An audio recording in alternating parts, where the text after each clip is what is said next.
Hey guys, this is Goku, and on this channel we try and learn poker in a fun way, and today we're gonna play some GTO Wizard trainer. We're gonna select the MTT spot with limbs, pretty much the all options, cheap EV, 8 players, any spots, and also yeah, we're not gonna restrict this in any way, so let's see what spots we get today. So on the low jack we open up to 2 BBs, hijack shoves all in for 14, blinds fold, and with ace-9 it's an easy fold. Obviously we can move on to the next hand. Jack 3 suited, there's an open from low jack, is a fold on 2 BBs obviously. Okay, next hand 57.7 BBs, 59 BBs, and we open it up, cut off 3 bets, folds around to us, and with 10-8 suited, I think it's mostly a fold. Is it sometimes a click back? Probably not with 10-8. Can we check that? Okay, so it's a call 43% of the time.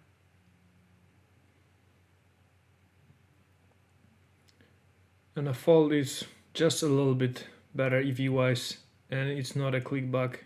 Clickback is minus 0.04 EV. Good to know.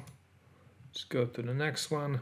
8-4 off. There's an open. Obviously we fold on 7 BBs. Queen 7 off on the big blind, 100 BBs. Small blind limps.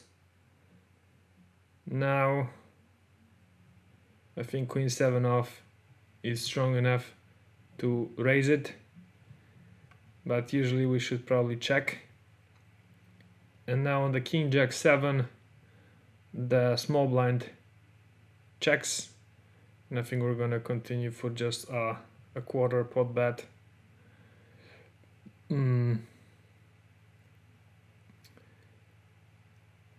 So should that be 1.6 or 2.65? We're gonna go with 2.65. There's a jack of spades on the turn, small blind checks. We're gonna check behind. And there's a 10 on the river. And the small blind bets 10 BBs. Obviously we fold our Queen 7. And we can see the GTO score is 43%. And if we drill down to details, pre-flop,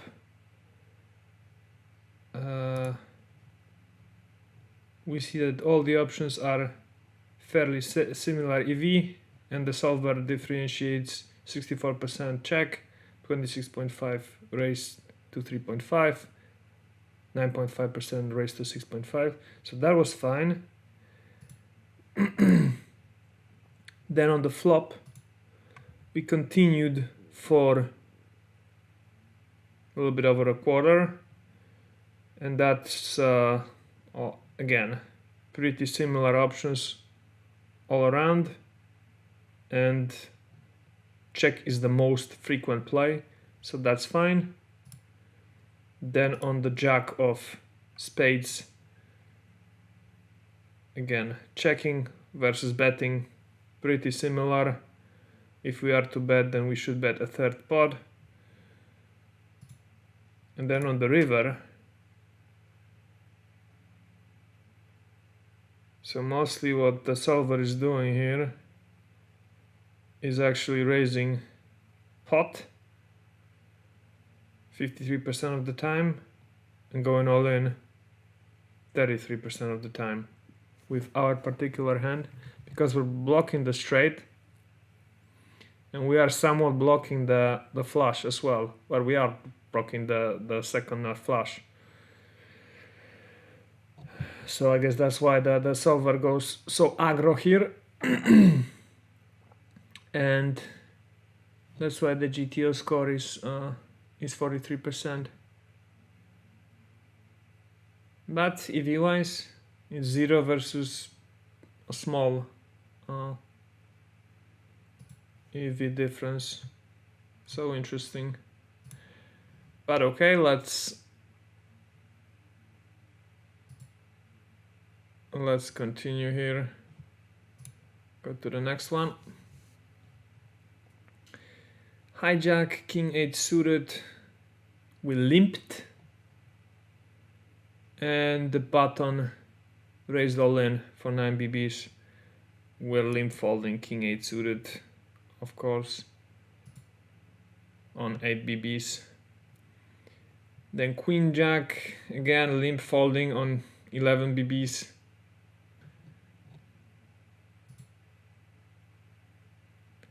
Ace 6 off on the small blind. Now that's probably a shove on 11.5 BBs. It's not, it's the wrong move. And let's see here. So we should just call here 87% of the time and raise to 4 13% of the time. I wonder if it takes into account, well, we don't know anything about ICF calculations, because it could be in the money and it could also not be in the money. But it's interesting that ace-6 off is not a shove on 12 BBs from the small blind when there's a limp. Well, maybe from the big blind it would be. Anyway, let's move on. Queen deuce suited on the button. We're gonna open. We get a call. King jack 6, all spades on the flop. We're gonna bet super small here. We're gonna bet, actually we're gonna bet a quarter. And we get a fold. And pre-flop, it was better to fold this hand. That's what the solver thinks. And then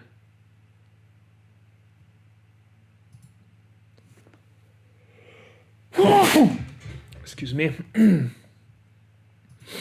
And then on the flop,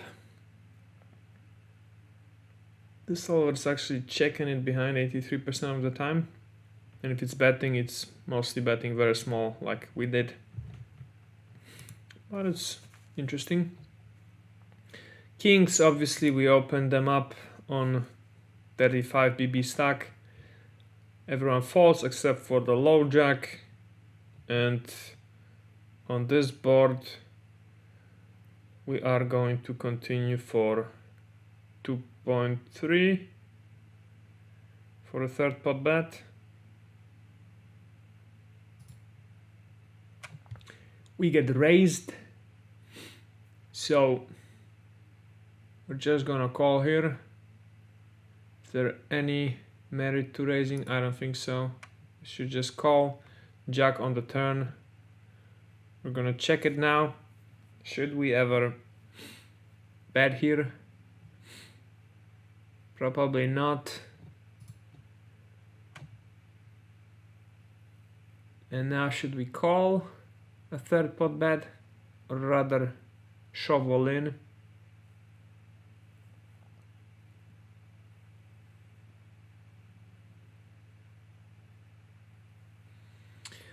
I think we gotta push it here.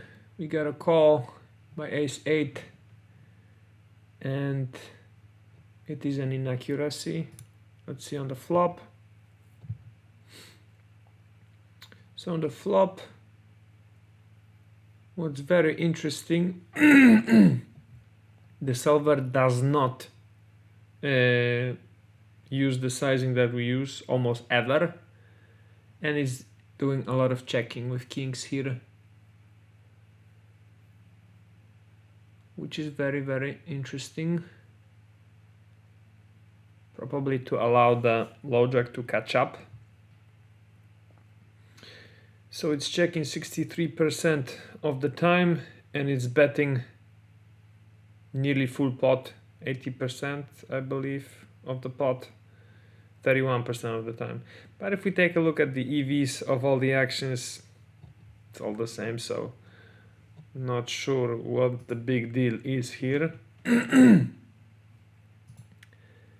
And then if we move on to the actual raise, the solver is almost never calling here. This is super weird. Why would it raise? Click it back 91% of the time here, and call only 6.3%. Huh. That's very interesting.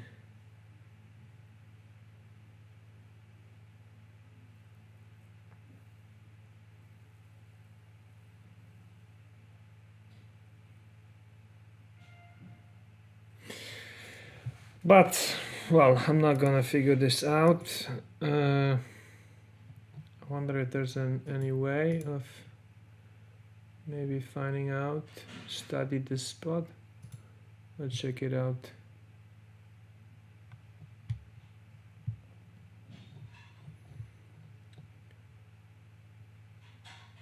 Okay. So we want to come back to our option. And now it was flop, bet, raise, and yeah, this actual moment. Let's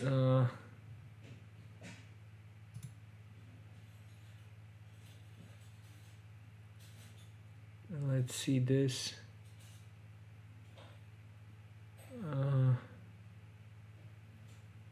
So low jack, or how do we see this?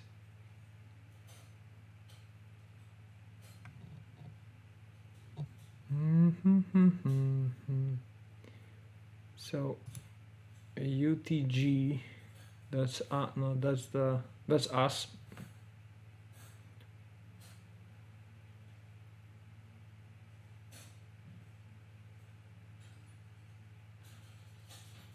So we're falling 40% of our range here. And how can we see it?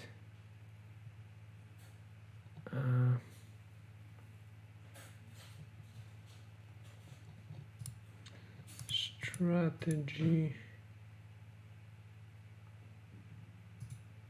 equity.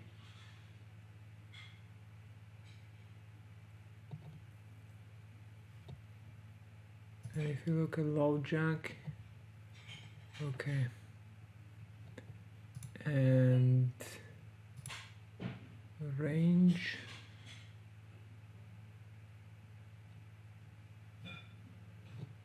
and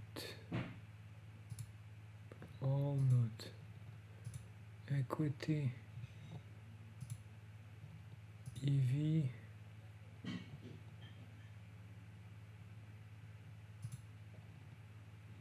strategy plus EV, strategy plus equity. Yeah, so so when we're looking at the low jack's hands, his range is consisted of his re-raising range is consisted of overpairs, top pair, ace-8 suited, some underpairs, ace high.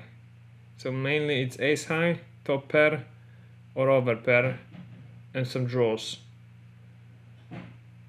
backdoor flush draw 2 cards is the most common one, and then no draw hands. Yeah, so these are the pairs. Okay, and then the hands that he folds, yeah,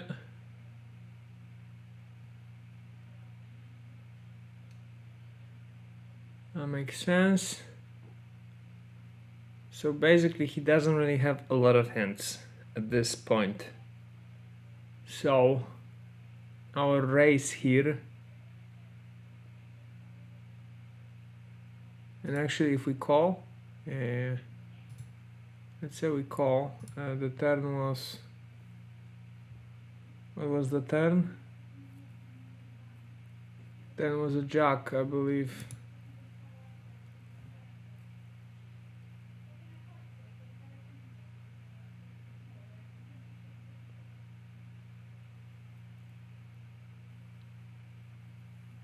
And we check.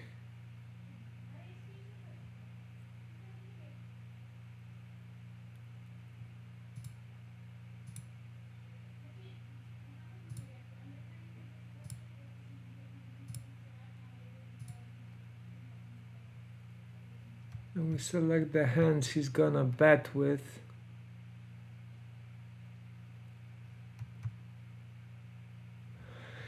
Well, I definitely do not understand it that well yet. I'm still learning this. What I'm trying to figure out is what hands he has at this point.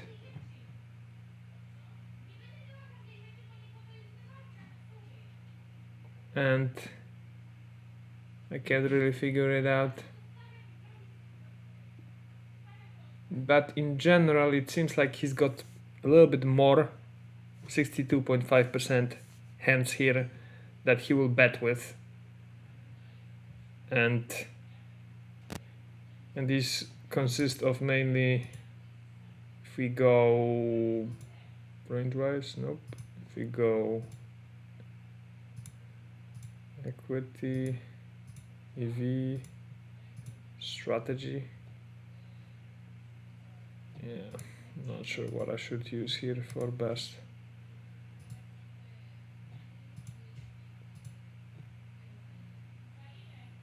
EV. Yeah, he's got a lot of hands that he's got more hands that he will bet with, then he's got hands that he will check behind, and the ones that he's checking, he's probably then folding to a bet. So I guess that's why we're better off just clicking it instead of folding, because yeah, he then folds all these hands, all his no-made hands like this, all his ace highs, and then under pairs he's gonna fold them. He's gonna call with, well, with what? With very few combos, as you can see, and then he's gonna fold most of this.